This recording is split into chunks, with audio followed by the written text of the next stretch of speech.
Wilhelm Wundt. Esse nome soa familiar, né?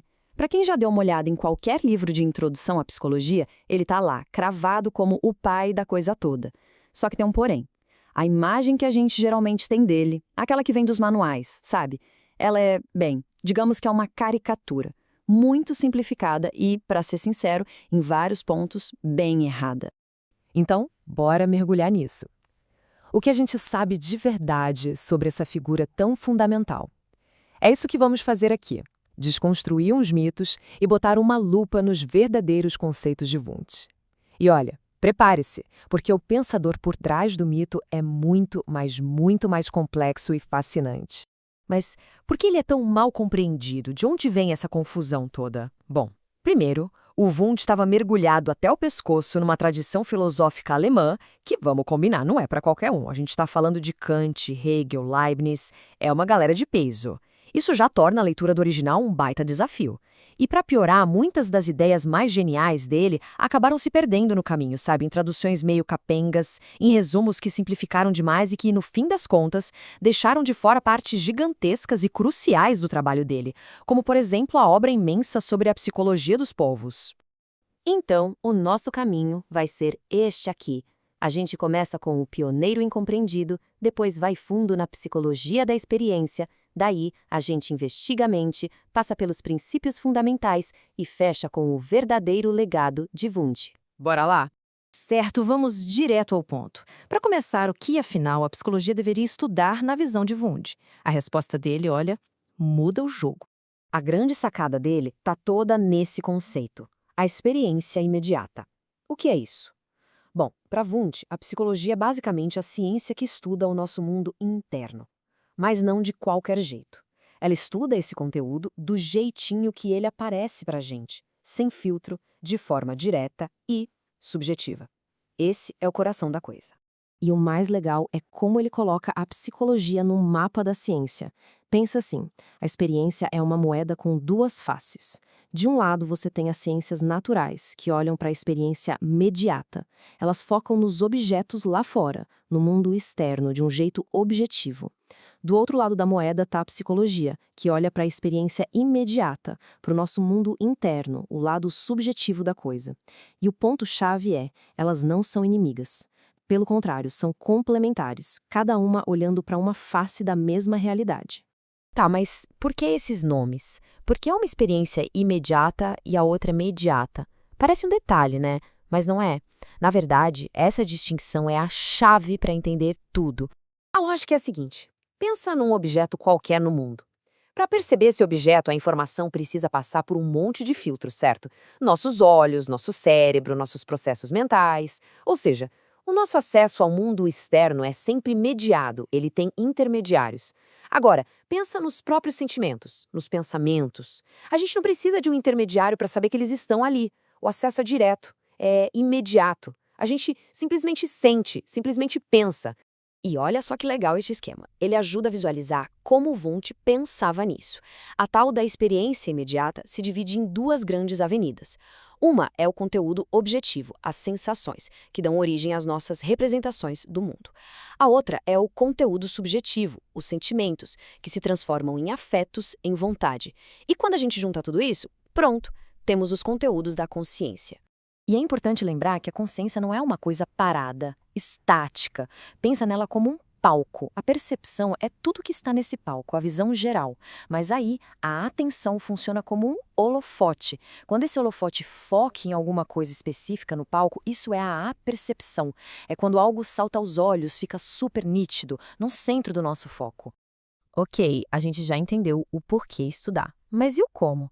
Como é que se investiga cientificamente a experiência imediata? Bom, Wundt tinha uma resposta para isso.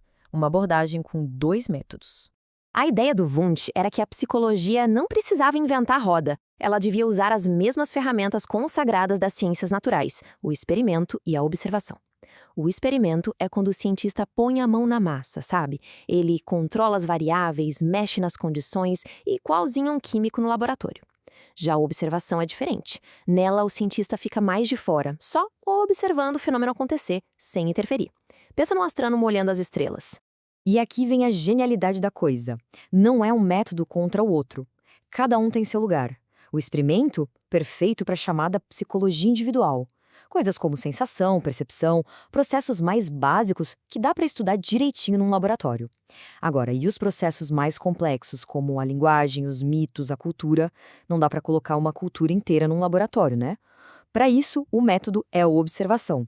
E são esses dois lados juntos que, para Wundt, formavam a psicologia de verdade, uma ciência completa. O próprio Wundt deixou isso bem claro. Ele dizia que o experimento é fundamental para a psicologia porque, veja bem, um botânico pode voltar para a mesma planta amanhã, mas um processo mental, ele acontece e já foi. A única forma de o psicólogo poder estudar de novo aquele mesmo processo é recriando artificialmente as condições que levaram a ele.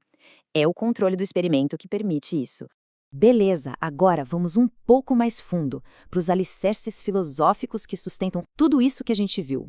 Para que a psicologia não virasse só um apêndice da fisiologia, Wundt fincou dois pilares. O primeiro é o tal do paralelismo psicofísico. A ideia é que o físico e o mental são como dois trens correndo em trilhos paralelos. Eles não se batem, um não empurra o outro e um não se transforma no outro. O segundo pilar é a causalidade psíquica. Isso significa que o mundo da mente tem suas próprias regras de causa e efeito, que são diferentes das regras do mundo físico. A mente tem suas próprias leis. E dentro dessa causalidade da mente, tem uma ideia que é simplesmente sensacional: a síntese criadora. O que isso quer dizer? Que a mente não é uma simples calculadora. Quando ela junta elementos, o resultado é mais do que a soma das partes. É algo novo. É como juntar as notas Dó, Mi e Sol. Sozinhas, são só notas. Juntas, elas viram um acorde de Dó maior, que tem uma qualidade, uma emoção, que nenhuma das notas tinha sozinha. O todo cria algo novo.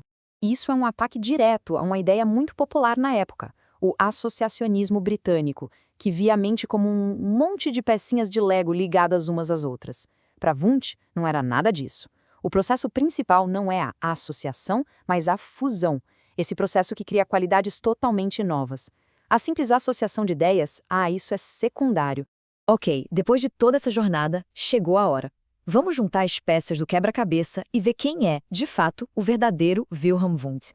Então, recapitulando, quem era o Wundt de verdade? Primeiro, um cara que brigou com unhas e dentes pela autonomia da psicologia. Segundo, alguém que afirmava que a mente é muito mais do que só o cérebro funcionando. Terceiro, ele era um crítico ferrenho da ideia de que a mente podia ser quebrada em pedacinhos. E isso nos leva à grande revelação. Wundt não era um estruturalista. Pode grifar isso.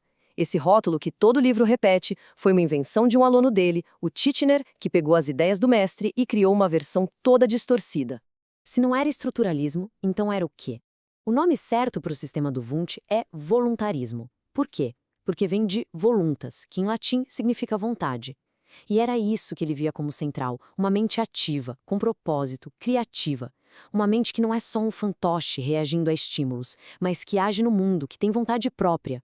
E a história toda do Wundt faz a gente pensar, né? Se o pai da psicologia foi tão simplificado e distorcido, quantos outros grandes nomes da ciência não passaram pela mesma coisa? Fica aí a provocação. Que outras verdades, que outras ideias incríveis podem estar escondidas por aí, esperando para serem redescobertas por quem tiver a coragem de ir além dos manuais e beber direto da fonte.